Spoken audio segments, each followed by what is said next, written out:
నమస్తే, welcome to special debate. నేను రవి. హైదరాబాద్లో మహిళల భద్రతకు భరోసా లేదా? పోక్రీలు, ఉన్మాదులు, ఆకతాయిలు రెచ్చిపోతున్నారు. మణికొండలో ఒక మహిళ పట్ల అగంతకుడు అమానుష్య ప్రవర్తన అయితే మాత్రం ఇప్పుడు తీవ్ర చర్చనీయాంశమైంది. మొత్తానికి ఒక మహిళ తన చంటి బిడ్డతోటి రోడ్డుపై నడుచుకుంటూ వెళ్తున్నటువంటి తరుణంలో ఒక ఆకతాయి వెనక నుంచి వచ్చి ఆమె డ్రెస్సును లాగటమే తీవ్ర చర్చనీయాంశకు దారితీస్తుంది. మరోపక్క ఒక మహిళ మధ్యాహ్నం నడుచుకుంటూ పోతున్నా సరే ఒక భద్రత లేని పరిస్థితి. ఒక పక్క సాంకేతిక పరంగా హైటెక్ యుగంలో హైదరాబాద్ దూసుకుపోతున్నటువంటి ప్రస్తుత తరుణంలో ప్రపంచాన్ని ఆకర్షిస్తున్నటువంటి హైదరాబాదు ఇలాంటి పరిస్థితి ఏర్పడిందంటే మహిళల పట్ల, మహిళలకి ఉన్నటువంటి భద్రతపై అయితే మాత్రం అనుమానాలు రేకెత్తిస్తున్నాయి. మొత్తానికి మహిళలకు అంటే ఎన్ని చట్టాలు తీసుకొచ్చినా మహిళలకి ఒక పక్క షీ టీమ్స్ అంటున్నారు, మరో పక్క కమాండ్ కంట్రోల్ రూమ్ అంటున్నారు, మరో పక్క ఏ చిన్న విషయం వచ్చినా సరే 100కి కాల్ చేయండి అని చెప్పేసి ప్రభుత్వం ఎంత గోస పెట్టినా సరే కానీ మహిళల పట్ల ఇలాంటి అమానుష ఘటనలు అక్కడ చోటు చేసుకుంటూనే ఉన్నాయి. ఈ నేపథ్యంలో హైదరాబాద్లో జరిగినటువంటి ఈ ఘటన ఏంటి, మహిళలకి భద్రతను ఏ విధంగా రాష్ట్ర ప్రభుత్వం కల్పిస్తుంది? మరోపక్క కిడ్నాప్ కూడా కలకలం రేపుతుంది. ఒక కారులో వచ్చి ఒక మహిళను అయితే మాత్రం ఒక యువతని తీసుకువెళ్లారని చెప్పేసి కేసు నమోదవటం, ఇవన్నీ కూడా హైదరాబాద్లో యువతులకి ముఖ్యంగా భద్రత ఏ మేరకు ఉన్నదేదే ఇప్పుడు తీవ్ర చర్చనీయాంశం. ఇదే అంశాలపై రోజు చర్చా కార్యక్రమంలో పాల్గొంటున్నారు వరలక్ష్మి గారు, POW నాయకురాలు, సామాజికవేత్త, చర్చా కార్యక్రమంలో పాల్గొంటున్నారు. అలాగే కాంగ్రెస్ పార్టీ నుంచి కూడా సంధ్యారెడ్డి గారు జాయిన్ అవుతారు. ముఖ్యంగా వరలక్ష్మి గారు నమస్కారమ్మా. నమస్కారం సార్.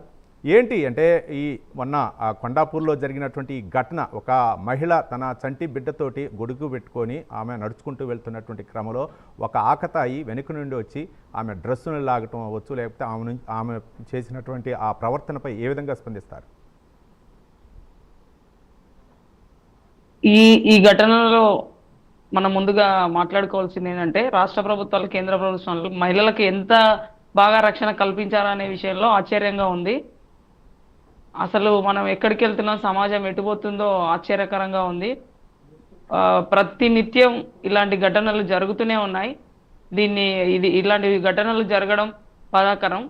సాంకేతిక యుగంలో టెక్నాలజీ ఒకవైపు టెక్నాలజీ పెరిగింది, ఒకవైపు ప్రభుత్వాలు రక్షణ కల్పిస్తున్నాయి, ఒకవైపు ప్రభుత్వాలు రకరకాల రక్షణ చట్టాలు అనేటివి తీసుకురావడంలో చూసుకోవచ్చు. అట్లా జరుగుతున్న ఇట్లా ఉంది అనే నేపథ్యంలో మళ్ళీ ఇలాంటి జరగడం ఘటనలు బాధాకరం అండి. ఇలాంటి ఘటనలని తీవ్రంగా ఖండిస్తూ ఉన్నాము. అంటే ఒక పక్క షీ టీమ్స్ని ఏర్పాటు చేశాం, అలాగే కమాండ్ కంట్రోల్ రూమ్ని ఏర్పాటు చేశాం. వితిన్ అంటే నిమిషాల్లోనే ఎలాంటి చర్యలు అయినా సరే తీసుకుంటామని చెప్పేసి ఒక పక్క ప్రభుత్వం అయితే భరోసా ఇస్తుంది. ఏంటి అంటే మహిళల పట్ల ఇలాంటి ఘటనలపై పోలీసుల తీరుని ఏ విధంగా చూడొచ్చు అంట? ప్రభుత్వాల తీరు, పోలీసుల తీరు ఒకే రకంగా కనపడతా ఉంది. వ్యవస్థల పట్ల, వ్యవస్థలో ఉన్నటువంటి మహిళల పట్ల నిర్లక్ష్యంగా కనిపిస్తూ ఉంది. ఇవాళ చట్టాలు చూసుకుంటే కఠిన శిక్షలు లేవు, ఆలస్యంగా చట్టాలకు న్యాయం వచ్చే పరిస్థితి లేదు, ఆలస్యంగా వస్తున్నాయి. ఇట్లాంటివన్నీ కూడా చూసుకుంటే పోలీసుల తీరు కూడా అలాగే ఉంది. ఇప్పుడు ఒక హెల్ప్ లైన్ నంబర్ ఉంది అనే విషయాన్ని ఎంతమందికి చేరవేయగలిగినాయండి ఈ ప్రభుత్వాలు కావచ్చు, ఈ పోలీస్ వ్యవస్థలు కావచ్చు.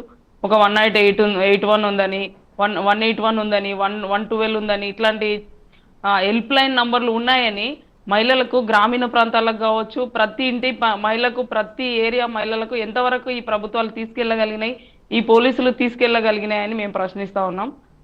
ఇది అసలు ప్రత్యేక బృందాలు ఏర్పాటు చేసి అవగాహన కల్పించే విధంగా ఈ హెల్ప్ లైన్లు ఉన్నాయనే విషయాన్ని ప్రతి మహిళకు చేరే విధంగా తీసుకెళ్లాల్సిన బాధ్యత ప్రభుత్వాల పైన ఉంది, పోలీసుల పైన ఉంది అని చెప్పేసి మేము తెలియజేస్తున్నాం.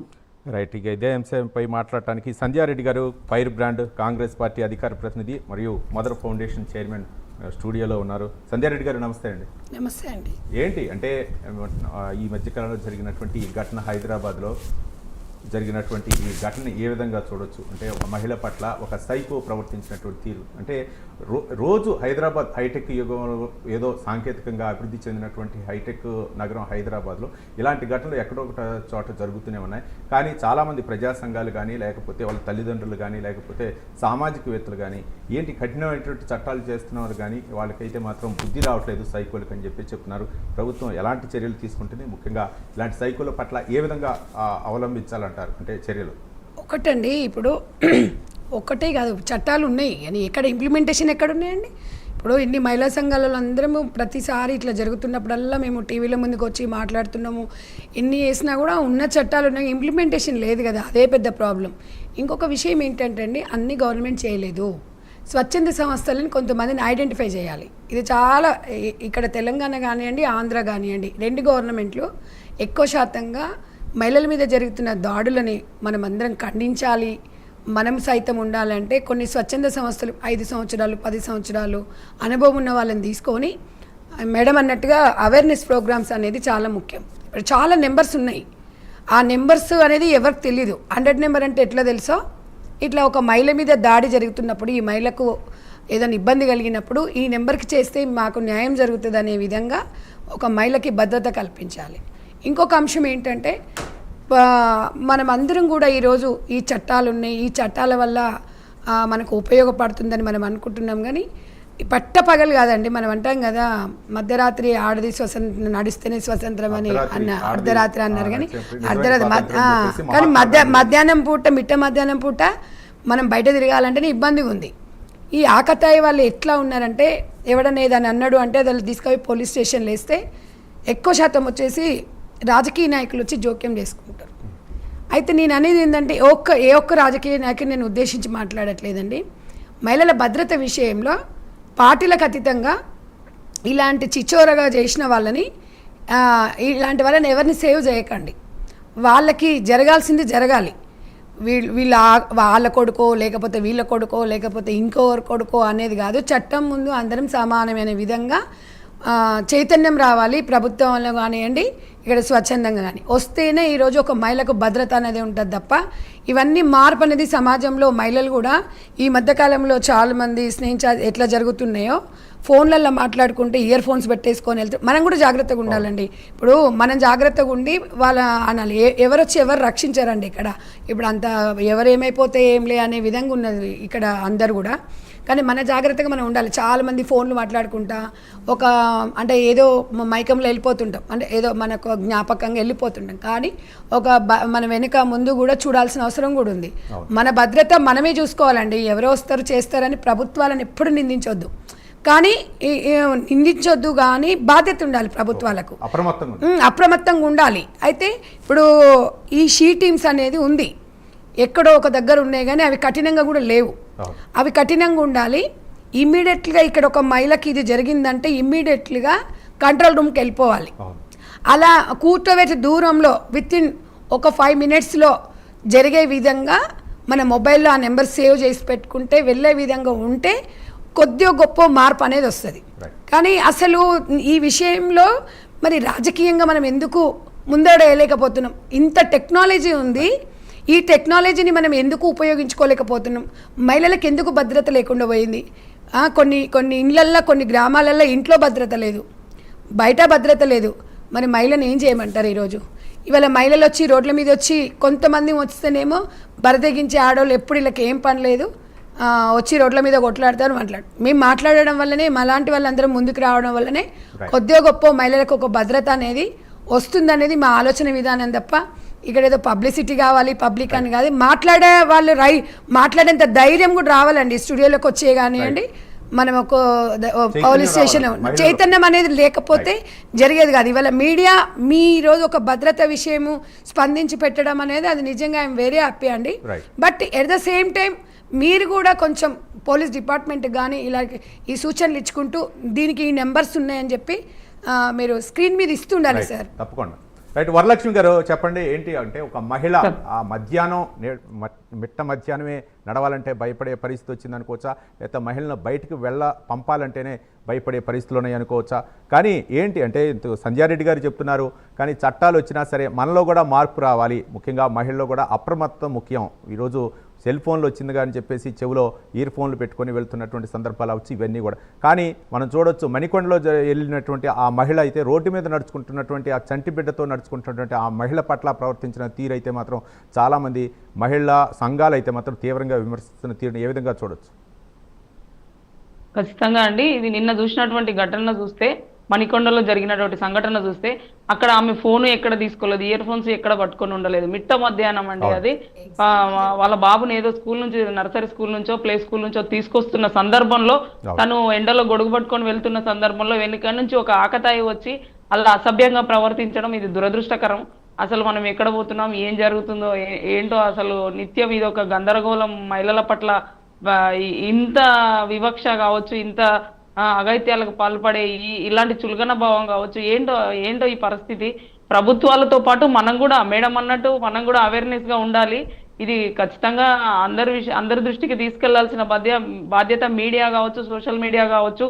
మనం అందరం కూడా ఖచ్చితంగా పోలీసు వ్యవస్థ ప్రభుత్వాలతో కూడుకొని అందరం దీన్ని చైతన్యవంతం చేసే విధంగా ముందుకెళ్లాల్సిన అవసరం ఉందని నేను భావిస్తున్నాను. కానీ వరలక్ష్మి గారు, అంటే చట్టంలో ఉన్నటువంటి లొసుకులు వచ్చి ఇట్లాంటి ఆకతాయిలను తీసుకెళ్తున్నారు, కొన్ని రోజులు కౌన్సిలింగ్ ఇస్తున్నారు, లేకపోతే కోర్టులో ప్రవేశపెడుతున్నారు, మళ్ళీ బెయిల్పై బయటికి రావడం మళ్ళీ రొటీన్ పద్ధతే, గతంలో ఏం చేయలేదు కదా అనేటటువంటి ఉంది. కానీ ఇట్లాంటి వాళ్ళకి శిక్ష పడాలంటే ఏంటి, ఎలా చర్యలు తీసుకోవాలంటారు? ఒక పక్క షీ టీమ్స్ అంటున్నారు, ఫ్రెండ్లీ పోలీసింగ్ అంటున్నారు, ఒక పక్క కంట్రోల్ రూమ్ అంటున్నారు, రకరకాలైనటువంటి ప్రభుత్వాలు తీసుకొస్తున్నా సరే కానీ ఈ ఆకతాయిల్లో అవ్వచ్చు, ఇట్లాంటి ఉన్మాదుల్లో అయితే మాత్రం ఆ ప్రవర్తన రాని పరిస్థితి ఏర్పడదు. ఎస్, అవును, ఖచ్చితంగా ఈ విషయం గురించి మా చర్చ జరగాల్సిందే, అవేర్నెస్ కూడా కావాల్సిందే. ఆకతాయిల ఆగడాలు రోజు రోజుకు పెరిగిపోతున్న పరిస్థితి కనపడతా ఉంది. పట్టపగులు ఇంట్లో ఉన్నా కూడా రక్షణ లేనటువంటి పరిస్థితి ఉంది. పక్కింటి వాళ్ళ నుంచి కూడా ఎదుర్కొంటున్న పరిస్థితులు కనపడతా ఉన్నాయి.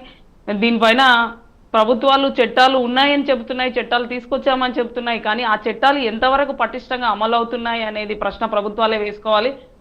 ఆ పటిష్టంగా అమలు అయ్యే కార్యక్రమంలో ఎంతవరకు ప్రభుత్వాల నిఘా ఉంది, వీటి పట్ల ఒకవేళ నేరస్తుడు దొరికినప్పుడు సమగ్రమైన దర్యాప్తు చేసి విచారణ జరిపి శిక్షించాల్సిన సందర్భం ఎక్కడ ఉంది, ఎంత కఠినంగా శిక్షలు అమలు అవుతున్నాయి అనేది కూడా ప్రశ్నించుకోవాల్సిన అవసరం ఉంది. ఇవాళ ఈ కఠినంగా శిక్షలు అమలయ్యి న్యాయం తక్షణమే, అంటే ఫాస్ట్ ట్రాక్ కోర్టుల ద్వారా తక్షణమే న్యాయం జరిగినప్పుడు ఎంతో కొంత నమ్మకం ఏర్పడుతుంది, ఎంతో కొంత మార్పు వస్తుందని తప్ప ఇంత విఫలంగా ప్రభుత్వాలు కావచ్చు, పోలీసు వ్యవస్థలు కావచ్చు, చుట్టూ ఉన్నటువంటి ఈ సమాజము ఇంత మహిళల పట్ల ఇంత చులకన అభావము, ఇటువంటి విఫలమైనటువంటి వ్యవస్థల్ని చూస్తుంటే సిగ్గుపడాల్సిన అవసరం ఉందని అనిపిస్తుందండి. రైట్. సంధ్యారెడ్డి గారు, మనకి భారత్ మాతాకి జై అంటాం, అమ్మ ఏదైనా దెబ్బ తగిలినా సరే అమ్మ అంటాం. అట్లాంటిది అమ్మ ద్వారానే వాళ్ళు కూడా సైకులు కూడా పుట్టిన సందర్భం. కానీ ఏంటి అంటే, ఒక పక్క ప్రభుత్వాలు ఎన్ని చట్టాలు తీసుకొచ్చినా, లేకపోతే ఏంటి ఇట్లాంటి దుర్మార్గుల్ని కట్టడి చేయాలంటే ఎలాంటి చర్యలు తీసుకోవాలంటారు, లేకపోతే ఇమీడియట్గా చర్యలు తీసుకోవాలని చెప్పేసి మీలాంటి సామాజికవేత్తలు, మహిళా సంఘాలు కూడా ఉవ్వెత్తున ఎగిసిపడ్డా సరే కానీ వాళ్ళలో పరివర్తన రావట్లేదు. చట్టంలో ఉన్నటువంటి లొసుగుల్ని ఆసరా చేసుకొని వాళ్ళు చేస్తున్నటువంటి వికృత శాస్త్రలపై అంటే ఎలాంటి చర్యలు తీసుకోవాలంటే? డెఫినెట్గా సార్, ఇది వెరీ సీరియస్ కేసు. ఇది ఏంటంటే, ఒక పాపని తీసుకొని ఇప్పుడు మిట్ట మధ్యాహ్నం పూట పిల్లల్ని స్కూల్కి దింపడం తీసుకురావడం అనేది వాడు ఎంత డేర్గా చూడండి. అసలు వాడిని కాళ్ళు చేతులు విరగొట్టాలి. లైఫ్లో ఇంకొకసారి ఇలాంటివి చేయకుండా, నాకు తెలిసి వాడు మత్తులో ఉన్నాడా లేకపోతే ఒక గంజాయి కూడా ఒక మూల కారణం సార్. ఎందుకంటే అది దానివల్ల కూడా, ఎందుకంటే వాడు సోయిలో లేడు, మంచోడైతే అట్లా చేస్తాడా అండి? అదే మనం అసలు వాడికి ఒంట్లో వణుకు రావాలండి. వాడికి ఒక అమ్మ ఎవరైనా ఒక పారాయి ఆడపిల్లని చూసినప్పుడు ఒంట్లో వణుకొచ్చే విధంగా ఉండాలి. ఈ కొడుకులు ఎందుకంటే, ఇప్పుడు నేను ఒక్కటి చెప్తున్నాను సార్, సోషల్ మీడియాలో కూడా చిల్లరవి మనము హైలైట్ చేస్తుంటాం, కానీ ఒక మహిళా భద్రత విషయంలో కొంతమంది మాట్లాడేటప్పుడు కొన్ని సూచనలు ఇచ్చినప్పుడు దాన్ని కొంతమందికి చేరవేసే విధంగా ఉండాలి. ఈ నెంబర్ దీనికోసమని ఒక స్క్రోలింగ్ పైన వేస్తే బాగుంటుంది. మనం మధ్యాహ్నం పూట చైన్ దొంగతనాలు చేసింది చూసినాం, కానీ ఇంత ఘోరంగా ఈరోజు ఇట్లా జరుగుతుందంటే ఇంకా అసలు ఎక్కడుంది భద్రత అనేది అనిపిస్తుంది ఇవాళ. అంటే మేము చెప్పింది ఏంటంటే, కొన్ని సందర్భాలలో చెవులలో ఇయర్ ఫోన్స్ పెట్టుకొని రైల్వే ట్రాక్ దాటేటప్పుడు కూడా కొన్ని సంఘటనలు జరిగినాయి. అంటే అన్నిటికీ ఇలా కాదు, మనం కూడా జాగ్రత్తగా ఒక అంశం అయితే ఇందులో అండి, కొంతమందికి ఏదైనా మహిళలకు ఏదైనా మధ్యాహ్నం పూట జరుగుతున్నప్పుడు అసలు వీడియోలు అంటే సెల్ ఫోన్లలో వీడియోలు చిత్రీకరిస్తారు తప్ప వాళ్ళు ఒక హెల్ప్ చేయడానికి రాదు. ఇది ఎంత ఘోరం అంటే అండి, మనం కొన్ని చూస్తుంటాము, అసలు వాడు అక్కడ అంత జరుగుతుంటే వీడియోనే ముఖ్యం అనుకుంటున్నాడు. ఇది ఎట్లయిపోయిందంటే పీకల దగ్గర వచ్చేసింది. సోషల్ మీడియా అంటే పిచ్చి అంటే ఘోరంగా తయారైపోయింది. ఇక్కడ పాప మా మొక్కతే ఉంది, కానీ ఇంకా పక్కన ఎవరైనా ఉన్నా కూడా ఏదైనా జరిగినా కూడా అమ్మో నాకెందుకులే అంటారు. ఎవరైనా అదే సమయంలో ఇంకెవడే అనుకో కత్తి దేని మీద దాడి చేసిండు అనుకో, వీళ్ళు సెల్ ఫోన్ తీసి వీడియో తీస్తారు తప్ప మేము కాపాడుతామనే స్థాయిలో కూడా ఎవరం లేకుండా అయిపోయినాం. అందుకని నేను అనేది ఏంటంటే మానవత్వం అనేది ఎక్కడికి వెళ్ళిపోతుంది, మనలో మార్పు రావాలి, చైతన్యవంతులం కావాలి. మేము అనేది ఏంటంటే ఉచితాలు లేకపోతే ఇంకేదో కాదు, మహిళకి భద్రత కావాలనేది ప్రతి ఒక్కరం కూడా ఇలా కోరుకుంటున్నాం. మనం బ్రతికే హక్కు ఉంది, జీవించే హక్కు ఉంది అని నేను కోరుకుంటాను సార్. ఎందుకంటే ప్రతి విషయంలో నాకెందుకు అనేది ఉండదు. ఇన్ని అనార్థాలు జరుగుతుంటే కూడా మరి ఇవాళ గవర్నమెంట్ ఈ విషయంలో మహిళా భద్రత విషయంలో వెరీ సీరియస్ అండి. అది అసలు వాడిని ఇంకొకటి సార్, ఇప్పుడు వీడు ఒక నిందితుడు అని తెలిసిన తర్వాత వాని ఆధార్ కార్డు బ్లాక్ చేయాలి, వీడి క్రిమినల్ అని చెప్పేసి ప్రతిదీ ఒకటి బ్లాక్ చేసి పెట్టినాం అనుకో, జీవితంలో వాడు అరే నేను ఈ తప్పు చేసిన అనేది ఒక భయం అనేది ఉంటుంది. వాడు వస్తున్నాడు 15 రోజులు కౌన్సిలింగ్ ఇస్తున్నాడు, 1 నెల రోజులు ఉంటున్నాడు, మంచిగా తింటున్నాడు, జైల్లో బయటకు వస్తున్నాడు, మళ్ళీ అదే చేస్తున్నాడు. వాళ్ళు అలాంటిది కాకుండా నివారణ అంటే ప్రభుత్వంతోనే అవుతుంది సార్. ఇది కేంద్ర రాష్ట్ర ప్రభుత్వాలే చేయాల్సిన పనులు తప్ప మహిళా సంఘాలలో అయ్యేంత వరకు క్యాండిల్ ర్యాలీ చేస్తాము, ఊరటనిస్తాము, మాట్లాడతాము, ఇంటికి పోయి పరామర్శిస్తాం అంతే తప్ప మేము చేయలేని పని అయితే కాదు సార్ ఇది. రైట్. వరలక్ష్మి గారు, అర్ధరాత్రి ఒక కిడ్నాప్ కూడా కలకలం రేపుతుంది. ఒక యువతినైతే మాత్రం కారులో వచ్చి యువకులు కిడ్నాప్ చేశారు. ఈ ఘటన ఏ విధంగా చూడొచ్చు అంటే, ఒక విధంగా చెప్పాలంటే సీసీ కెమెరాలు ఉన్నాయి, అంటే గల్లీకి సీసీ కెమెరాలను ఏర్పాటు చేస్తున్నారు. ఒక్కొక్క సీసీ కెమెరా 100 మంది పోలీసులతో సమానం అని చెప్పేసి పోలీసులు చెప్తున్నారు, ప్రభుత్వం చెప్తుంది. కానీ ఏంటి మహిళలకి ఒక కిడ్నాప్ చేసేటటువంటి దారుణమైనటువంటి పరిస్థితికి వచ్చారంటే ఎలా ఉందనుకోవచ్చు? ప్రకటనలకే పరిమితమై ఉన్నాయండి. సీసీ కెమెరాలు ఉన్నాయి, ఒక సీసీ కెమెరా 100 మంది పోలీసులతో సమానం అని చెప్పే మాటలు మాత్రం మాటలకే పరిమితమై ఉన్నాయి. వాస్తవానికి చూస్తే మాకు ఈ మధ్య కాలంలో మా దగ్గర జరిగిన సంఘటనలో మా దగ్గర ఉన్న చుట్టూ సీసీ కెమెరాలో ఒక అమ్మాయి చిన్న పాప పైన జరిగినటువంటి సంఘటన నేపథ్యంలో నేనే స్వయంగా మా అంబర్పేట ఎస్ఐ మేడం దగ్గర మాట్లాడినప్పుడు మేము ఈ చుట్టూ ఉన్న సీసీ కెమెరాలు పర్యవేక్షిస్తే వాటిని తీస్తే ఎక్కడ కూడా సీసీ కెమెరా పనిచేసినటువంటి పరిస్థితి కనిపించలేదు. ప్రతి సీసీ కెమెరా బ్లాక్ అయి ఉన్నాయి. ప్రతి సీసీ కెమెరాలో కూడా ఎక్కడ పనిచేసినటువంటి కనిపిస్తూనే లేదు. అక్కడ ఇది పనిచేస్తలేదు, ఇది పనిచేస్తలేదు, అది పనిచేస్తలేదు, ఇందులో రికార్డ్ కాలేదు, అందులో రికార్డ్ కాదని చెప్తున్నారు. అంటే ఎంత నిర్లక్ష్యంగా ఉన్నారనేది మనకు అర్థమవుతా ఉంది. ఇదే విషయము మేము ఎదురింటి వాళ్ళ ఇంట్లో చూసినప్పుడు కనిపించింది. అంటే మనం ఎంత నిర్లక్ష్యంగా ఉన్నాం, ప్రభుత్వం ఎంత నిర్లక్ష్యంగా ఉంది, పోలీస్ వ్యవస్థ ఎంత నిర్లక్ష్యంగా ఉంది. పేరుకే టెక్నాలజీ ఉంది, పేరుకే సీసీ కెమెరాలు ఉన్నాయి, సీసీ కెమెరాలు పని చేయట్లేదు, వాస్తవంలో కనిపిస్తుంది ఇది. అయితే ఇట్లాంటి సందర్భంలో ఘటనలు జరుగుతున్నాయి అంటే రోజు రోజుకు పెరిగిపోతున్నాయి, తగ్గిపోవట్లేదు. ఎక్కడ కూడా అవేర్నెస్ ప్రోగ్రామ్స్ లేవు, ప్రభుత్వం నుంచి కావచ్చు, పోలీస్ వ్యవస్థ నుంచి కావచ్చు, కాలేజీలలో, స్కూళ్ళల్లో, టీవీలలో, సోషల్ మీడియా ద్వారా అవేర్నెస్ ప్రోగ్రామ్స్ కల్పించాలి, రక్షణ కల్పించాలి. రక్షణకు షీ టీమ్స్ అని ఒకప్పుడు విన్నాం, కానీ షీ టీమ్స్ ఎక్కడ కూడా ఇవాళ షీ టీమా అది ఎక్కడుంది అని అడిగే పరిస్థితికి వచ్చింది. హెల్ప్ లైన్ నంబర్స్ ఎవ్వరికీ తెలియదు. అసలు పోలీసులో దిశ విషయంలో చూసాం కదా మనము, పోలీసులో ఫోన్ చేసినా ఎన్ని గంటల తర్వాత స్పందిస్తున్నారు, ఆ స్పందించినది కూడా ఈ పోలీస్ స్టేషన్ పరిధిలో, ఆ పోలీస్ స్టేషన్ పరిధిలో అని చెప్పేసి తాత్సారం చేసి ఒక ఘటన జరిగిపోయిన తర్వాత దాన్ని సమర్థించుకుంటున్నారే తప్ప ఘటన జరిగినప్పుడు దాన్ని ఎట్లా తీసుకొని శిక్షించాలి, లేకపోతే ఎలా దర్యాప్తు చేయాలనే దాంట్లో నిబద్ధత కనిపించట్లేదు. ఈ పోలీసు వాళ్ళ వ్యవస్థను చూస్తూ ఉంటే అసలు ఎవరైనా పోలీసు వాళ్ళు ఉన్నారు అనే నమ్మకాన్ని కలిగించే పరిస్థితి కూడా పోలీసు వాళ్ళు లేరు. ఏదైనా కేసు తీసుకోవడానికి నిన్న మొన్నటి జరిగిన బండి భాగీరథ విషయంలో చూస్తే అమ్మాయి కేసు పెట్టడానికి పోయిన సందర్భంలో ఎన్ని గంటలు వాళ్ళని అక్కడ నిలబెట్టారండి. ఇట్లాంటి ఘటనలు జరుగుతున్నప్పుడు ఎవరికైనా పోలీస్ వ్యవస్థ మీద, ప్రభుత్వం మీద నమ్మకం కలుగుతుందా? నమ్మకం కలిగించాలంటే ఏం చేయాలి? ఆ వైపుగా కదా వాళ్ళు ఆలోచించాలి, ఆ వైపు నుంచి కదా చట్టాలు సమగ్రంగా అమలు కావాలి. అది లేదు కదా అండి.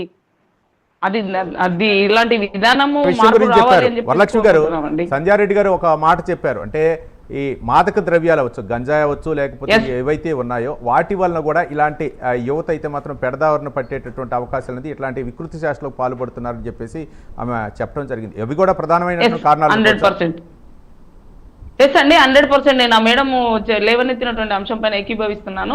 మత్తు పదార్థాలు నిజానికి కూడా గాంజాయి కావచ్చు, డ్రగ్స్ కావచ్చు, రకరకాల మత్తును తీసుకొచ్చేటువంటి గుట్కాలు కూడా ఇవాళ విచ్చలవిడిగా దొరుకుతున్నటువంటి పరిస్థితి చూడవచ్చు. మందు అసలు విచ్చలవిడిగా వైన్ షాపులు అడుగడుగున 100 మీటర్లకు ఒక వైన్ షాప్ లాంటివి కూడా ఇవాళ ఏర్పాటు. ప్రభుత్వాలు దృష్టి టార్గెట్ పెట్టి మత్తు, మాదక ద్రవ్యాలు ఎలా బిజినెస్ చేయాలి అనేది టార్గెట్ గా పెట్టి చేసుకుంటున్నారు తప్ప మహిళలకు రక్షణ ఎలా కల్పించాలని టార్గెట్ పెట్టి చేయట్లేరండి. ఇది చాలా సిగ్గుచేటైన విషయము. అదే మత్తు పదార్థాలని కూడా నివారించాలి, నిరోధించాలి, అందుబాటులో లేకుండా చూడాలి. ఇంకోటి దీంతో పాటుగా టెక్నాలజీ ఫోన్ ఒకటి తయారైంది. వాళ్ళు మత్తులో ఉండడము, ఫోన్లు చేతిలో ఉండడము, ఆండ్రాయిడ్ ఫోన్లు చేతిలో ఉండడము, ఫోన్ ద్వారా వాళ్ళు ప్రేరేపితం అవ్వడము. ప్రతి ఒక్క మహిళ అని కాదు, చిన్న పాప అని కాదు, ముస్లిం వాళ్ళని కాదు, ఎవరి మీద అయినట్టు అఘాయిత్యాలకు పాల్పడుతున్నటువంటి పరిస్థితి ఉంది. ఖచ్చితంగా ఇలాంటి మత్తు మాదక ద్రవ్యాలను నిరోధించాలి, అరికట్టాలి. ఈ ఫోన్లు లాంటి వాటిని కూడా, వెబ్సైట్లను కూడా బ్లాక్ చేసి అందుబాటులో లేకుండా ఉంచాల్సిన బాధ్యత ప్రభుత్వాల, కేంద్ర రాష్ట్ర ప్రభుత్వాల పైన, పోలీసు వ్యవస్థల పైన ఉందని. కిడ్నాపర్లు అవ్వచ్చు, లేకపోతే రాత్రి కిడ్నాప్ గురైనటువంటి రాత్రి కిడ్నాప్ అయిన ఏదైనా మహిళా శిశు సంక్షేమకి అసలు మహిళా భద్రతకి ఎన్ని నిధులు ఇస్తున్నారండి? ఎన్ని నిధులు ఇస్తున్నారు, ఎంత ఖర్చు పెడుతున్నారు? ఇప్పుడు మేడం అన్నట్టుగా ఇప్పుడు సీసీ కెమెరాలు ఎక్కడ పనిచేయట్లేదు. దానికి ఒక భద్రత విషయంలో ఒక ఎంప్లాయిని పెట్టాలి. మహిళా భద్రత అంటే ఇదే కదా.